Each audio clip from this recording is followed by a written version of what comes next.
Minsan, sa sobrang pagod natin sa buhay, nakakapagsalita tayo ng mga bagay na hindi naman talaga natin gustong sabihin. Pero ang masakit, hindi gaya ng sugat na gumagaling, ang salita, kapag binitawan na, hindi na pwedeng bawiin. Kilalanin natin si Jason. Siya ang nag-iisang anak ni Aling Carmen.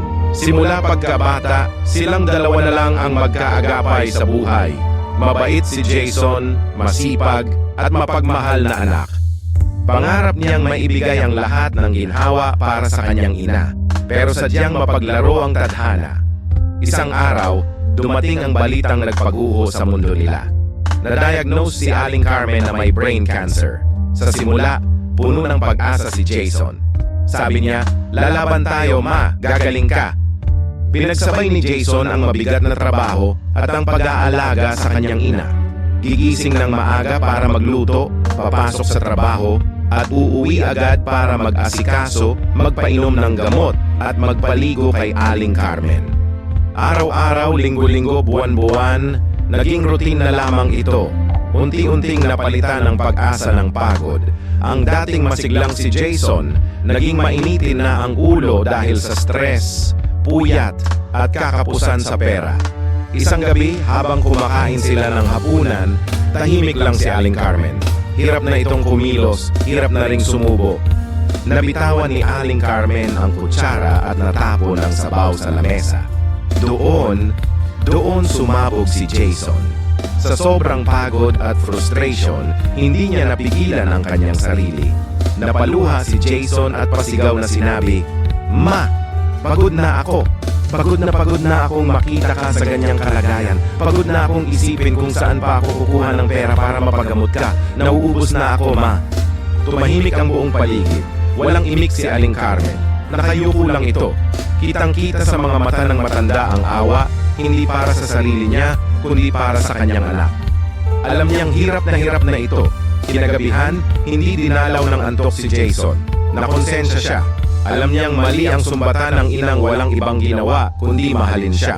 Kaya dahan-dahan siyang pumasok sa kwarto ng ina. Nakita niyang gising pa ito. Lumapit siya at yumakap ng mahigpit. "Ma, sorry po. Nadala lang ako ng pagod. Mahal na mahal kita, ma. Huwag mo nang iintindihin ang sinabi ko." Hinaplos lang ni Aling Carmen ang likod ng anak at bulong niya, "Mahal na mahal din kita, anak. Patawad kung nahihirapan ka dahil sa akin." Kinaumagahan, nagtaka si Jason. Karaniwan kahit hirap na ang katawan ni Aling Carmen, pinipilit nitong bumangon para ipagtimpla siya ng kape o magluto ng almusal bago siya pumasok. Pero tahimik ang kusina, walang Aling Carmen. Kinabahan si Jason. Dali-dali siyang pumunta sa kwarto ng ina. "Ma, kakain na po tayo." Pagbukas niya ng pinto, nakita niya ang kanyang ina. Payapang nakahiga, parang natutulog ng mahimbing. Nilapitan niya ito para gisingin. "Ma, gising na." Pero, ang lamig na ng kamay ni Aling Carmen. Wala na itong pulso. Wala na siyang buhay. Napaluhod si Jason. Ang sakit, ang bigat. Sa tabi ng una ng kanyang ina, may nakita siyang isang pirasong papel. Sulat kamay ni Aling Carmen. Nanginginig ang mga kamay ni Jason habang binabasa ito. "Mahal kong Jason, anak, patawarin mo ako. Alam ko ang pagod at hirap mo. Patawarin mo ako kung dahil sa akin, hindi mo ma-enjoy ang buhay mo. Ayoko nang maging pabigat sa iyo, anak. Hirap na rin ako, pero mas nahihirapan ako kapag nakikita kitang nasasaktan. Kagabi, nanalangin ako sa Diyos. Sabi ko, Lord, kung oras ko na, kunin niyo na po ako para makapagpahinga na ang anak ko.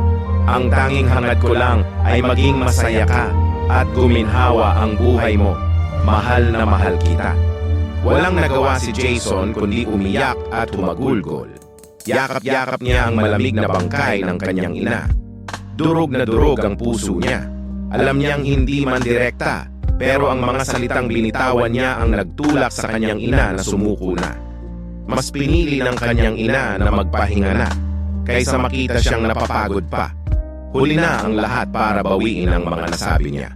Mga kaibigan, ito ang tatandaan natin. Valid ang mapagod. Tao lang tayo, pero sa oras ng ating galit at pagod, ingatan natin ang ating mga bibig. Ang mga magulang natin, handa silang mawala, handa silang magsakripisyo, huwag lang tayong mahirapan. Huwag nating hayaan na ang huling alaala nila sa atin ay ang mga salitang nagparamdam sa kanila na sila ay pabigat. Dahil sa huli, hindi mo na maibabalik ang kahapon para sabihing, mahal kita, kapag wala na sila. Mahalin at habaan ng pasensya habang nandyan pa sila. Dahil ang pagsisisi, laging nasa huli.